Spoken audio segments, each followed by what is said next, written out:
நூல் வெளியீடு முடிந்தது. இப்பொழுது கவியரங்கம் தொடங்குகிறது.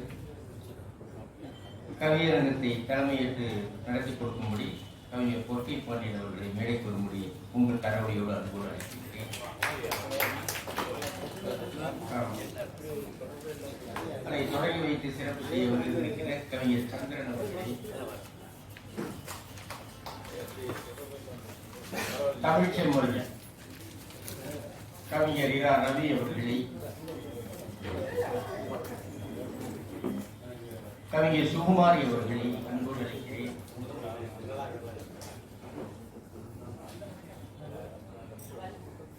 கவிப்பியல் மாறன் அவர்களை அன்போடு அழைக்கின்றேன்.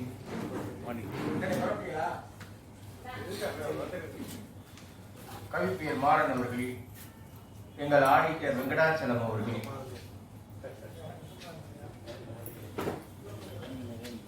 சந்தான கிருஷ்ணன் அவர்கள், நான் பேசும்போது வந்து ஏசி சேராது, ஏசி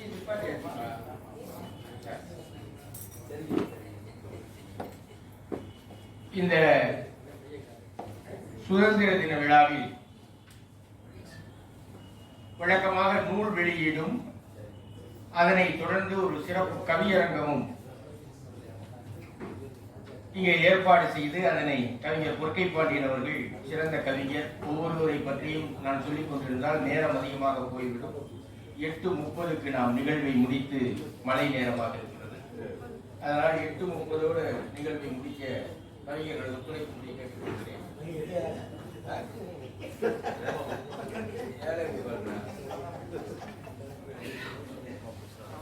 ஒத்துழைப்பு கொடுக்கும்படி தாழ்மையோடு கேட்டுக்கொள்கிறேன். கவிஞர் பொற்கை பாண்டியன் உங்களுடைய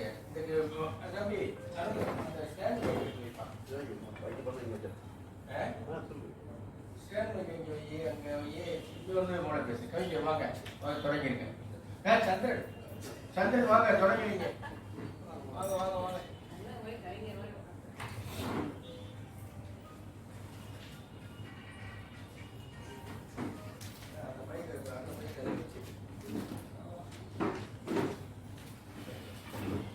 மேடையில் உள்ளிட்ட அவையோர் அனைவரையும் வணங்கி மகிழ்கின்றேன்.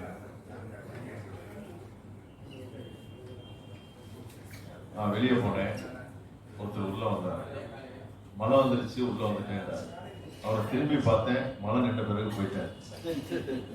ஆனாலும் உலக திருக்குறள் பேரவைக்காக உண்மையாக அமைந்திருக்கக்கூடிய உங்கள் அனைவரையும் அன்போடு வணங்கி மகிழ்கின்றேன். உலகிலேயே ஒவ்வொரு வரியும் மேற்கோள் காட்டப்படுகிற ஒரே நூல் திருக்குறள். 2 வரிகளில் அகில உலகத்தையே அளக்கும் வாமனனாக திகழ்கிறது திருக்குறள். கல்வி அறிவுக்காக மட்டுமல்ல, வாழ்வுக்காகவும் என்று சொன்ன முதல் நூல் திருக்குறள். ஒழுக்கம் உயிரை காட்டிலும் மேன்மையானது என்று வலியுறுத்துவது திருக்குறள். பெற்றோரின் தலையை நிமிர்ந்து இருக்க செய்வதே குழந்தைகள் கடமை என்கிறது திருக்குறள். முன்னேற்றம் எப்போதும் நேர்வழியில் நிகழ வேண்டும் என முதலில் முன்மொழிந்தது திருக்குறள். வெளியே தெரியாமல் உடனே உதவுவதே நனி நட்பென நன்றே நவின்றது திருக்குறள். கடுமையான முயற்சி கடவுள் பக்தியை காட்டிலும் கை கொடுப்பது என கலந்தது திருக்குறள். பிற உயிர்களை தன் உயிர் போல் நினைப்பதே அறிவென அறிவுறுத்தியது திருக்குறள். தீயருக்கும் நன்மை செய்வதே தண்டனை என்று புது அறம் புகன்றது திருக்குறள். மேன்மை பிறப்பில் இல்லை, ஆற்றுகிற செயலால் என செப்பியது திருக்குறள். நினைவு தூய்மையானால் நிலையும் தானே உயரும் என நீதி சொன்னது திருக்குறள். இப்படி காலத்தால் அழியாத காலடி தடங்களை தந்தவர் திருவள்ளுவர். சூரியன் தொட்டால் பூ இதழ் மலர்கிறது, பறவையின் சிறகு விரிகிறது, இமை திறக்கிறது. வள்ளுவரின் தாக்கத்தால் இங்கே கவிஞர்களின் கவிமலர்கள் மலர இருக்கின்றன, சொற்களின் சிறகுகள் விரிய இருக்கின்றன. வாழ்த்துக்களோடு அமர்கின்றேன். நன்றி, வணக்கம்.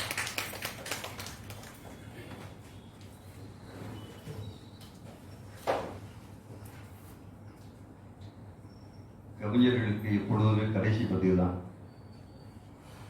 ஆனாலும் இந்த பந்தி உங்களுக்கு சுவைக்கும், நீங்கள் கேட்கலாம் அப்படின்னு சொல்லி எல்லோரும் தனித்தனியாக கவிதைகளை கொண்டு வந்திருந்தேன். ஆனால் சொல்ல முடியாது. முதல் நண்பர் நம்முடைய மார்ஷல் இலக்கியத்தின் முதல் நண்பர் அவர் மதுரையில் வந்தோன்னே அவர் 40 வருஷம் ஆச்சு. அது அசோக்ராஜ், அர்ஜுனன், அப்புறம் இவருடைய எப்படி கலைஞர் வரலாறை எழுகின்ற பொழுது சிவாஜி எப்படி இருப்பாரோ அதுபோல பொற்கை வரலாற்றில் மார்ஷலும் அர்ஜுனனும் அசோக்கும் நீங்களும் எவ்வளவு இருப்பீர்கள் சொல்லி உங்களை வணங்குகிறேன். தமிழ் அருதி சுருதி சத்தம் சத்தம் அழகு கிளிகளின் முத்தம் முத்தம். அருவி சுருதி சத்தம் சத்தம் அழகு கிளிகளின் முத்தம் முத்தம். கற்க கற்க சொர்க்கம் சொர்க்கம் சொர்க்க தமிழால் நெஞ்சில் நிற்கும். அழகு கலையின் உச்சம் உச்சம் இந்த அறிவு சபையும் மெச்சும் மெச்சும். அழகு கலையின் உச்சம் உச்சம் அறிவு சபையும் மெச்சும் மெச்சும். தெற்கு பொதிகை தென்றல் குதிரை தொட்டு சுமக்கும் வெற்றி தமிழை தத்தி தவழும் நொண்டி சிந்து தகிட தகிமி சந்த பந்து.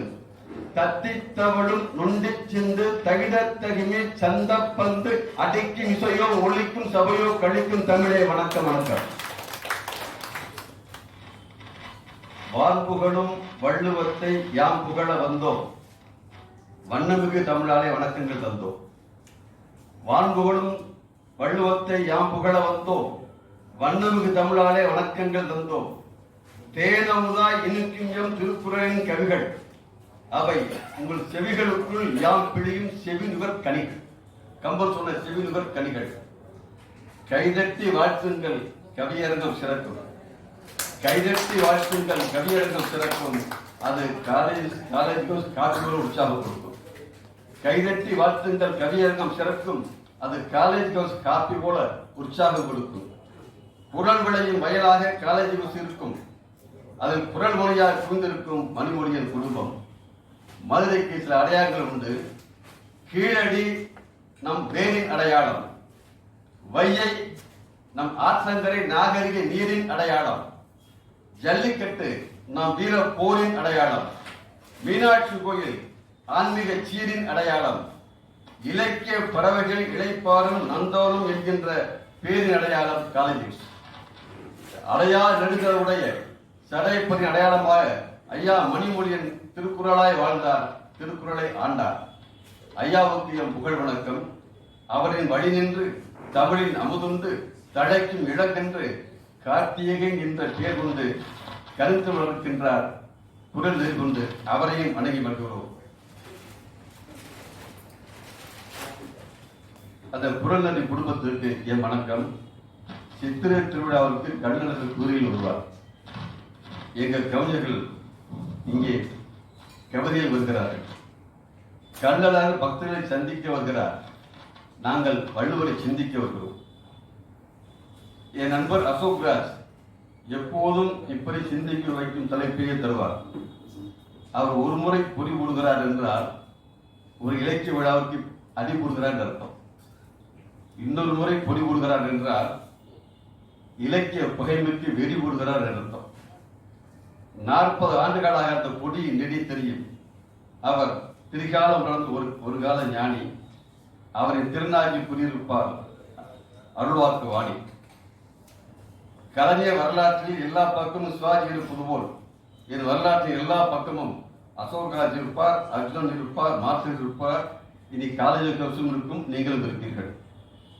நக்கீரர், கபிலர், பரணர், மாங்குடி மருதன், அவ்வை பொன்முடி இப்படி சங்கப்பலகையில் புலவர்கள் அமர்ந்த போல் அமர்ந்திருக்கின்ற உங்கள் ஒவ்வொரு தாழ்மலருக்கும் நண்பர் வணக்கம்.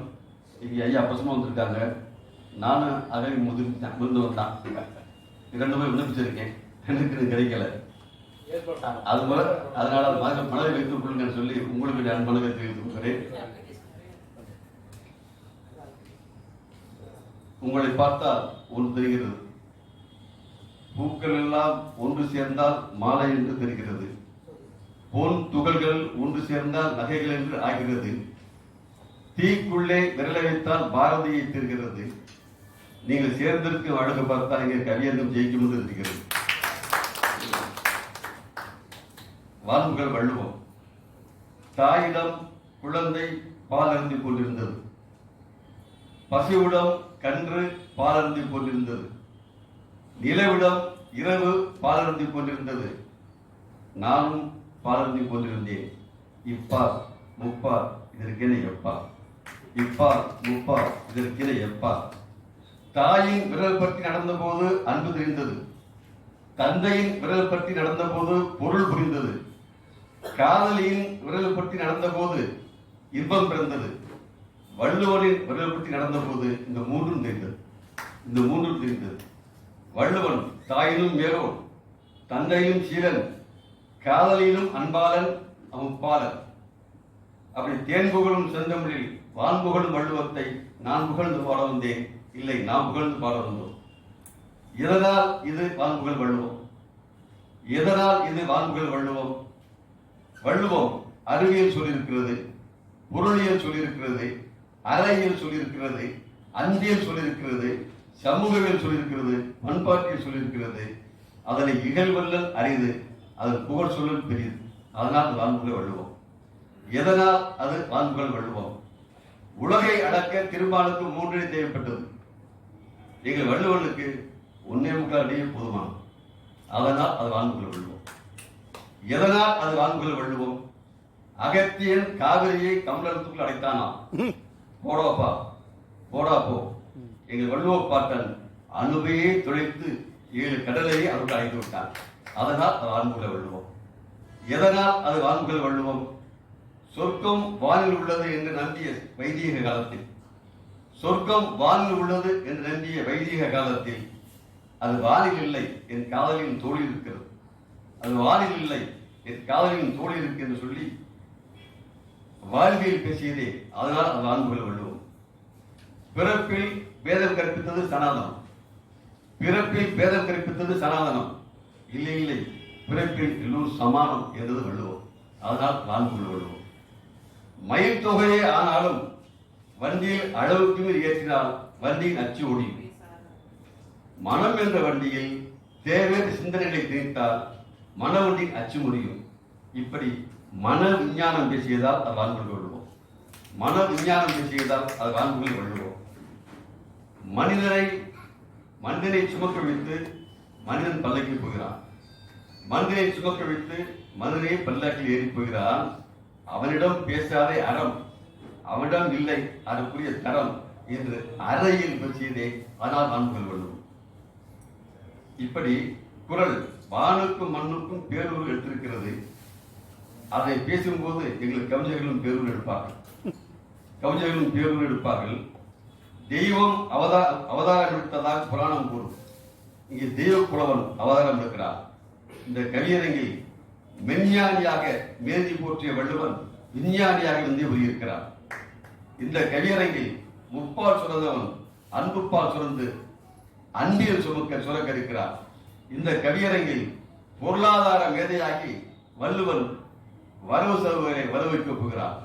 இந்த கவியரங்கில் அற ஆயுதம் தாங்கி வள்ளுவன் அவைக்கு வர இருக்கிறார்.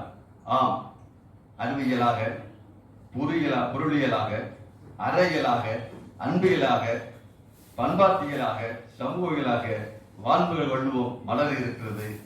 அதை கேட்டு அவை மகிழ இருக்கிறது. இனி அவர்கள் வரட்டும், கவிதை தரட்டும். அவர்கள் கவிதைக்கு காதல் கொடுப்போம், முடிந்தால் கைதட்டும் கொடுப்போம். தலைமை கவிதையை இப்படி முடிப்பேன்.